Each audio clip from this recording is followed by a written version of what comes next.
Hello third years. So this week is our third week of looking at structure and properties of chemicals and how the bonding and how the structure of those chemicals affects their properties. This week we're going to be looking at the solubility. So you're going to need the following. You're going to need your Key Area 2 booklet, data book, pen and a pencil and paper, and that would be around about it. So we're going to have our usual little mini test at the beginning of the lesson with the 3 questions. Pause whenever you want to have a go at the answer and then unpause when you're ready. Let's get started.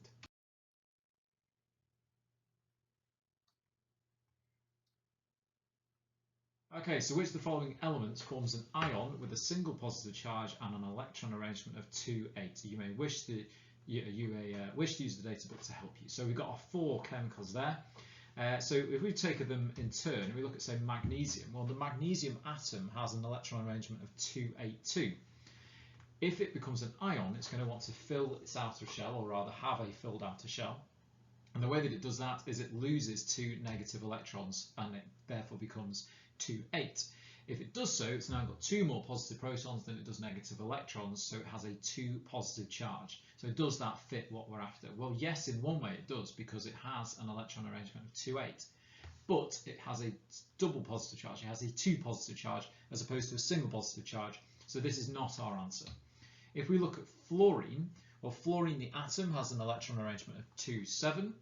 To have a filled outer electron shell, it can gain 1 electron, so it also becomes 2,8, but now this is a negative ion, a single negative charge, so this isn't the answer either.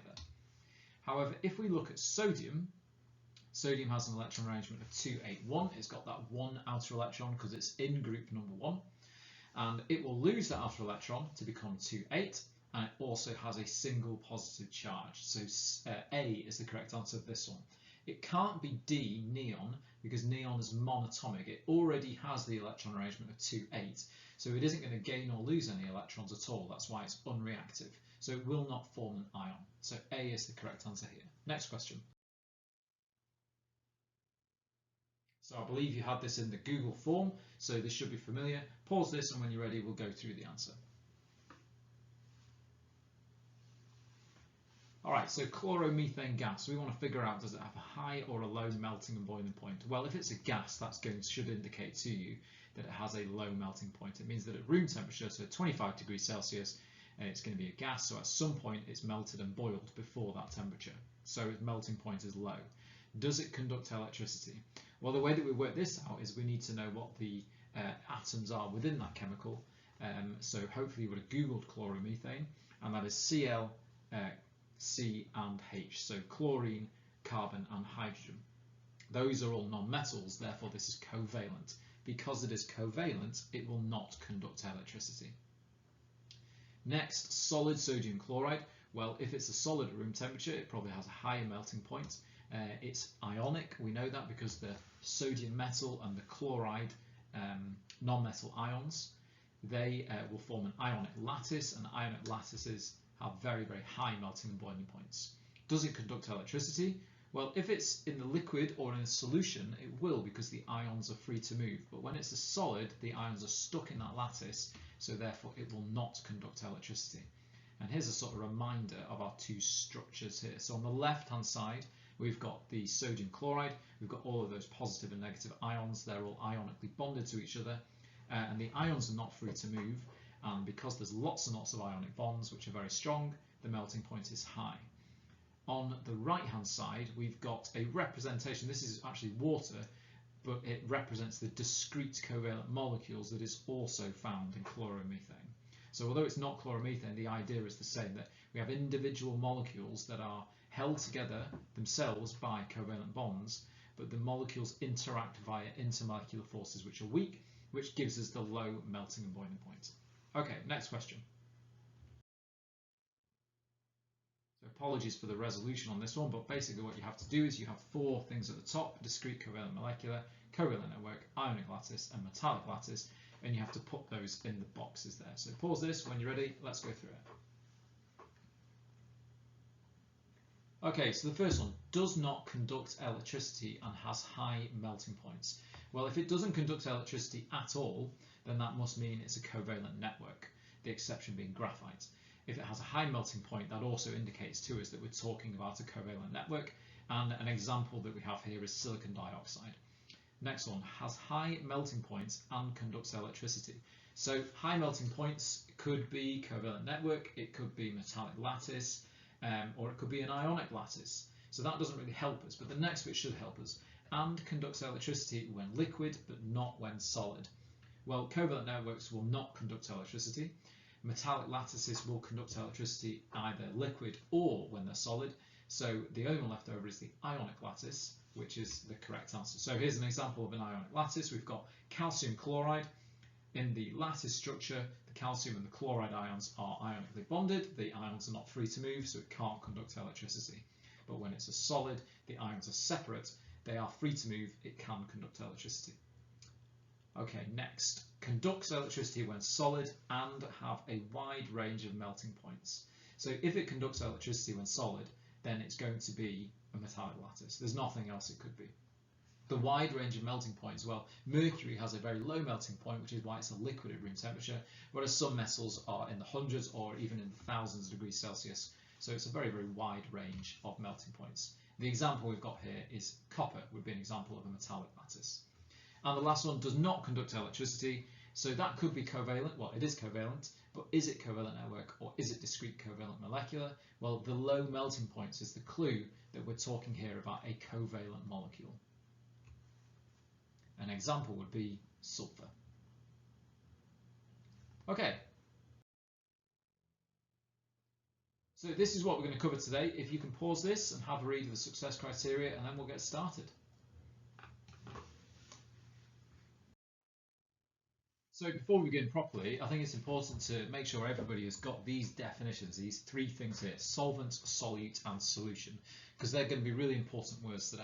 So you may remember from S1, S2 science that a solute is an example of something that is getting dissolved. So for example, if you have coffee granules, that's the thing that is getting dissolved. We will refer to that as the solute. The substance that is doing the dissolving, so in this case hot water, if you're making a cup of coffee, that will be referred to as the solvent. Now, normally, or not normally, but a lot of the times if you refer to a solvent, it would just be assumed that it's water. But in our examples that we're going to go through, we're going to have different solvents, so that's important to recognise. And here, if you get your solute and you dissolve that in your solvent, you'll form a solution. The example here would be a cup of coffee. Okay, so there are three words. If you're not 100% on those, just pause it and go back over it. Maybe you could think of your own example.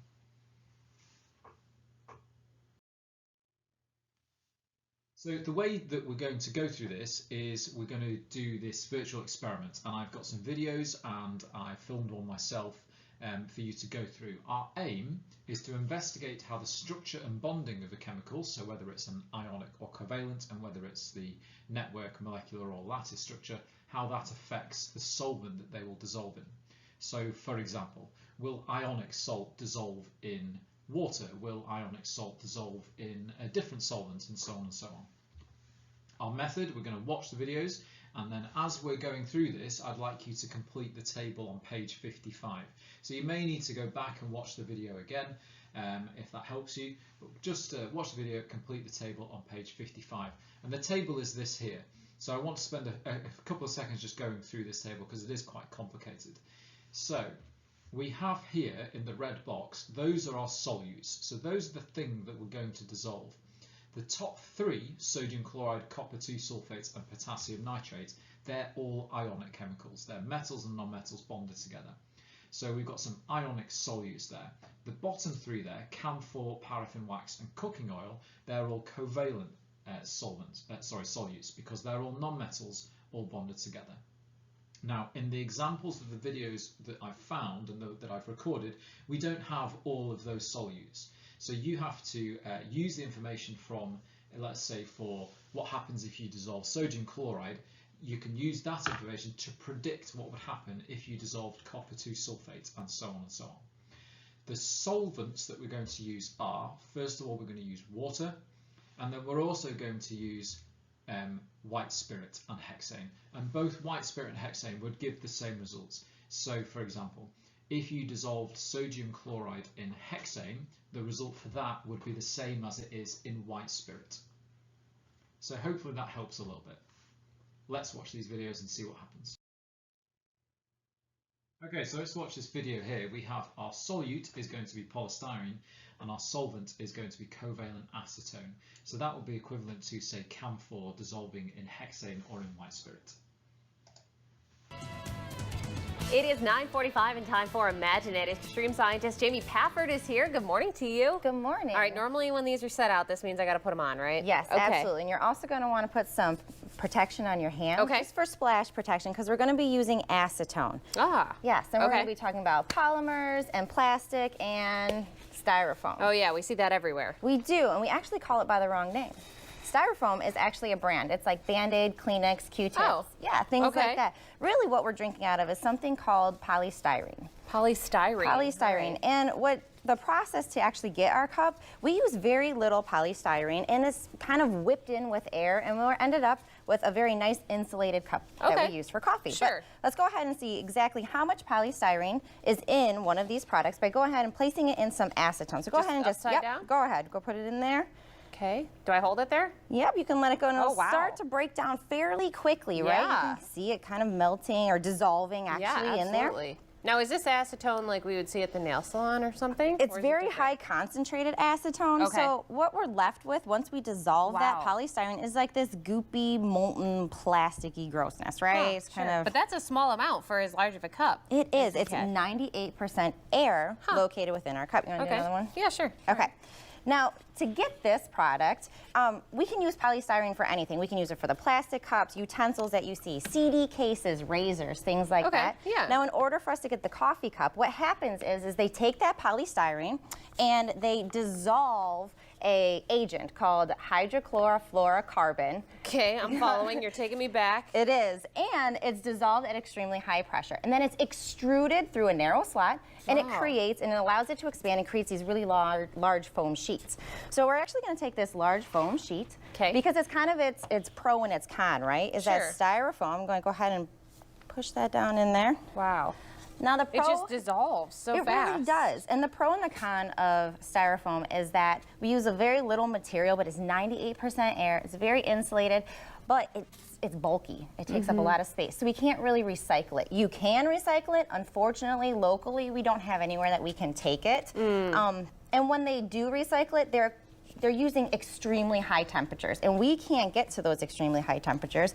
And actually, if they're doing like spring cleaning, things like that, what you don't want to do is try to throw it in a burn pile, anything like that, because it's going to incomplete combustion. Sure.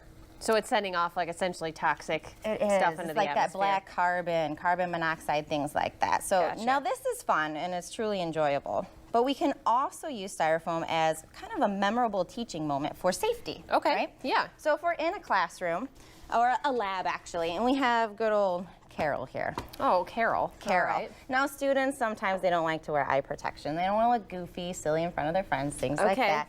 But we do have chemicals laying around a lab, and potentially they might not be labeled. So And what- this is in a high school class. You know, we've all taken those courses before. Yeah. Absolutely. They want to wear them on the top of their head. Not what they should be doing. They should be on their face. And then they come across a chemical that they might not know. Now, here's your bottle. Okay. Your unidentified chemical. All right. In this case, it's acetone. And we have Carol here. And now what we're going to do is we're going to just kind of give an impactful image for them. So go ahead and you can kind of spray her face here. And hopefully this is whoa. a takeaway moment for them to realize that some of the chemicals that they're coming in contact with are very important to make sure they're using the splash protection, Wow. the goggles. Wow. So you just never know. Your point is that if you're in one of these chemistry classes or you're in a lab for another class, you don't know what could be around you, and it could be something that's really harmful. Exactly.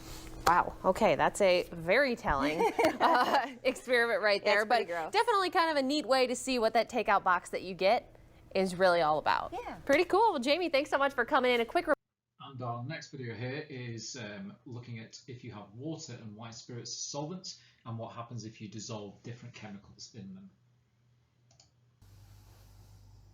So good bit of kitchen chemistry here. So we have in the glass there, we've got our water. So our water is our solvent. And we're going to add two things to it. We're going to add two covalent chemicals. First off, we're going to add a little bit of candle wax.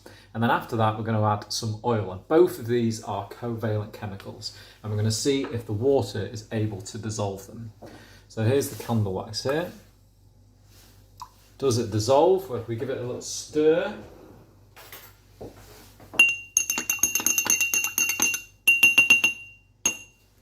No, it doesn't. It's completely immiscible. It doesn't dissolve at all. So next, let's add another covalent chemical. So we're just going to do the same one here. This is some oil into here. Does it dissolve? No, it doesn't. We now get the two separate layers with the water on the bottom because it's more dense and the oil up top, which is the least dense of the two. Okay, so we could actually shake this, give it a good stir, and it would sort of start to mix, but then in a very quick period of time, it would go back into those two layers. That looks really cool. Okay, so that's water as the solvent with two covalent chemicals. They do not mix whatsoever. But what we're going to do now is, instead of using water, we're going to use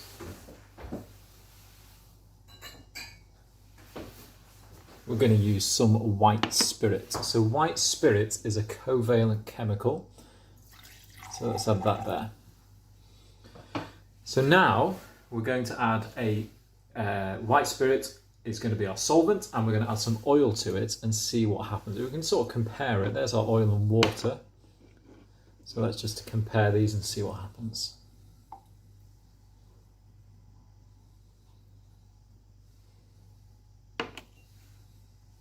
So if we give this a stir,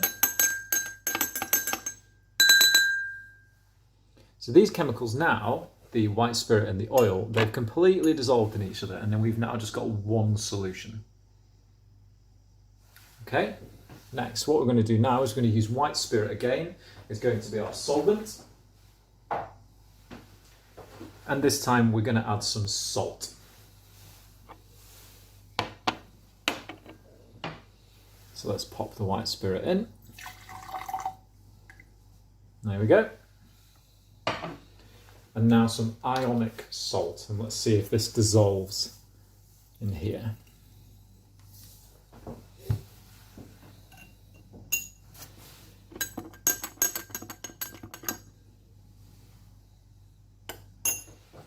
So hopefully what you can see is down here at the bottom, that hasn't dissolved at all. So therefore, this proves to us that using white spirit as a solvent, the ionic salt will not dissolve in it. And this will be true for all ionic substances. As you were watching the videos, let's go through the results. So let's do the ionic solutes first, dissolving in water. Well, we know that seawater contains salt. So the only way that it can contain salt is if it is dissolved into the salt. So from that result, we should hopefully have figured out that the ionic solutes are all soluble, so S for soluble, in water. The example of our covalent solutes, well, I had cooking oil and I added that to water and it was insoluble. So because that is insoluble, we can assume that the paraffin wax and the camphor are insoluble as well. Going on to the covalent, so the hexane and the white spirit, those solvents there, well, we had salt, sodium chloride, added to white spirit. It was insoluble, so we can assume that for hexane it would be the same, and that all of the other ionic solids would be the same too. When we added cooking oil to white spirit though, what we found was that it dissolved and it formed one solution. So that would be true for all of the covalent chemicals there, whether that was in hexane or whether that was in white spirit. So if you'd like to complete the conclusion on page 56, and then that will appear in a minute or two. So our conclusion is as follows. So can you check your answers against this here? If you've made a mistake, please cross it out single line, and then you can add your correct answers to it. Now, one thing to note here is that it says at the top there, general conclusion.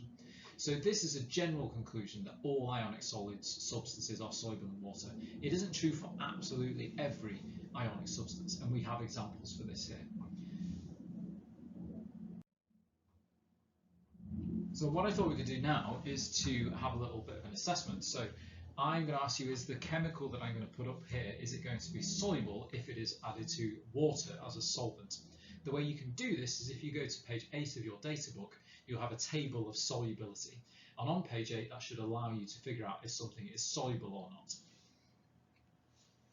So here's our first one, potassium chloride.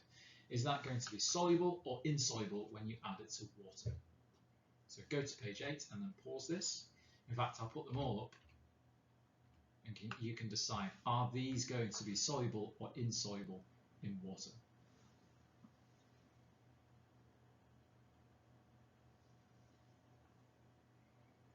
So hopefully what you found is that number 1 and number 2 are soluble in water. Number 3, butter, is covalent chemical, so that is not going to dissolve in water at all. Copper carbonate, even though it's ionic, is insoluble in water, so that would just float on the surface in it, or rather it would sink, and that would not dissolve in the water. This time we're going to change the solvent, and we've got hexane. So hexane is a covalent solvent, and we have butter, we have copper bromide, and we have octanol. Which of those are going to be soluble, which are going to be insoluble? So pause this, and when you're ready, unpause. Okay, so for butter, we would find that that is going to be soluble because it's covalent in covalent. Copper bromide is going to be insoluble, whereas octanol, because that is covalent, that is going to be soluble in hexane as well. So the last part of this lesson now is to look at what happens to ionic solids when they dissolve in water. So we're going to zoom in on the lattice and see how that solid breaks apart into its ions. Sodium chloride crystals are held together by attractive forces between the positively charged sodium and negatively charged chloride ions. When a crystal of sodium chloride is placed into water, the hydrogen ends of polar water molecules attract the negatively charged chloride ions and gradually surround them. Likewise, the oxygen ends of water molecules are attracted to and surround the positively charged sodium ions. The hydrated ions drift away into the solution, allowing new water molecules to surround newly exposed ions. Gradually, the entire crystal dissociates into solution.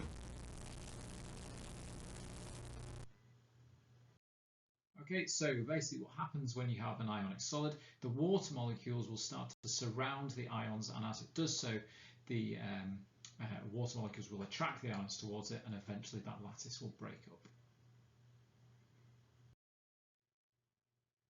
So we've covered the following. We've predicted the solubility of a chemical based on its bonding and structure and the solvent it dissolves in, and we've also explained why ionic compounds are soluble. So if you can get the Google form to us as quickly as possible, and we'll get that back to you.